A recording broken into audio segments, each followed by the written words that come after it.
Marcus Chen had always been the type to help stranded travelers, even when his own cargo hauler was held together by duct tape and prayer. So when he spotted the sleek silver vessel listing badly near the asteroid belt of Kepler 442, its distress beacon flickering weakly, he didn't hesitate to change course. "Another damn fool who bit off more than they could chew," he muttered, adjusting his ship's trajectory. The Lucky Strike groaned in protest, her aging engine struggling with the course correction. But Marcus had learned to coax performance from dying machinery during his 15 years hauling freight across the outer rim.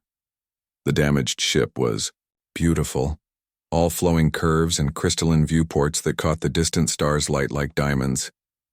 It was also completely alien in design, unlike anything in the standard galactic registry. Marcus frowned as his scanners detected a single life form aboard, weak but stable. "This is Captain Chen of the merchant vessel Lucky Strike," he broadcast on emergency frequencies. "I'm reading your distress signal. Do you need assistance?" The response came in accented but clear standard galactic. "Yes, please. My ship has suffered catastrophic engine failure. I would be grateful for any help." The voice was melodic, almost musical, with an underlying harmonic that suggested a non-human vocal structure. Marcus had dealt with dozens of alien species in his career. Most were decent folk just trying to make their way in the galaxy, same as him. 30 minutes later, Marcus found himself staring at the most remarkable being he'd ever encountered. She was tall and willowy with pale blue skin that seemed to shimmer with an inner light. Her eyes were large and multifaceted like cut sapphires, and delicate antennae extended from her temples. She wore simple dark clothing that looked expensive but understated. "I am Zarathes," she said, inclining her head gracefully. "I cannot adequately express my gratitude for your kindness." "Marcus Chen," he replied, trying not to gawk. "And don't mention it. What happened out there?" Her ship's engine core had developed a cascade failure, the kind of catastrophic breakdown that should have been impossible in such an advanced vessel. As Marcus examined the damage, he whistled low. The technology was centuries ahead of anything he'd seen, incorporating materials that didn't exist in standard databases. "This is some serious hardware," he said. "But the good news is the failure's in the primary coupling manifold. I can jury-rig a bypass using parts from my ship." Zarathes looked surprised. "You would sacrifice components from your own vessel?" Marcus shrugged. "Got spares. Besides, what else am I going to do? Leave you stranded? My mama didn't raise me that way."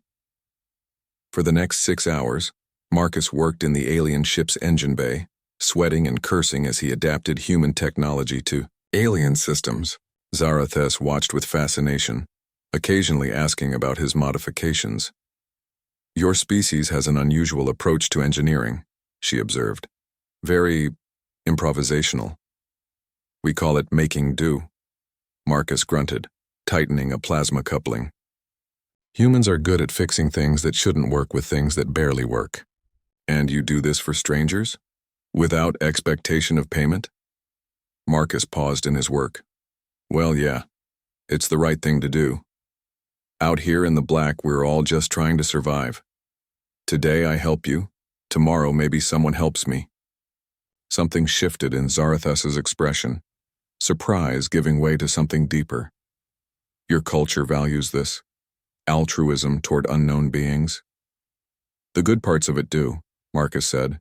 "Look, I don't know what it's like where you come from, but humans have a saying, what goes around comes around, karma we call it. You put good into the universe, it finds a way back to you." When the repair was complete, Zarathus's ship hummed with renewed power. Marcus ran diagnostics from his own vessel, confirming that the bypass would hold for several thousand light years. "This should get you to any major port," he said. "Have a real mechanic look at the core matrix when you get there." Zarathus was quiet for a long moment. Then she reached into her clothing and withdrew what looked like a simple crystalline pendant on a silver chain. "I would like to give you this," she said. "A token of my gratitude." Marcus started to protest. He hadn't helped her for a reward, but something in her manner suggested this was important to her. The pendant was beautiful, with an inner light that seemed to pulse gently. "Thank you," he said simply. "It's beautiful." "Captain Chen," Zarathus said as their ships prepared to part ways, "may I ask why you helped me?" "Truly?" Marcus considered the question. "Because you needed help, and I could give it. Doesn't need to be more complicated than that. Even though I am clearly not human, even though my ship's technology is superior to yours? Especially because of that," Marcus said. "Look, I don't know much about alien politics or galactic economics, but I know that nobody deserves to die alone in space. Rich, poor, human, alien, doesn't matter. We all bleed the same color in vacuum." 3 months later, Marcus was drinking synthetic coffee in a dingy cantina on Tau Ceti Station when the news broke. The holovids were full of coverage about Queen Zarathus of the Stellarian Empire announcing a new initiative, the Galactic Mutual Aid Compact, a massive fund designed to assist stranded travelers and promote what she called the human virtue of selfless assistance. Marcus nearly choked on his coffee when he saw her face on the screen. The same gentle being he'd helped repair her ship.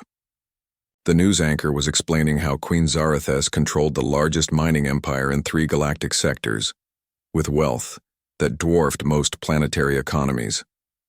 His hand went to the pendant he still wore, and he noticed for the first time the small inscription on its surface, Royal Seal of the Stellarian Empire. The cantina's owner, a gruff centaurian named Vec, noticed Marcus staring at the screen. "Can you believe it? Some nobody human apparently saved the Queen's life, and now she's revolutionizing interstellar relations. Claims humans taught her about something called paying it forward." Marcus smiled and finished his coffee. Outside, a battered freighter was requesting emergency assistance, engine trouble by the sound of it. "What goes around comes around," he murmured and headed for his ship.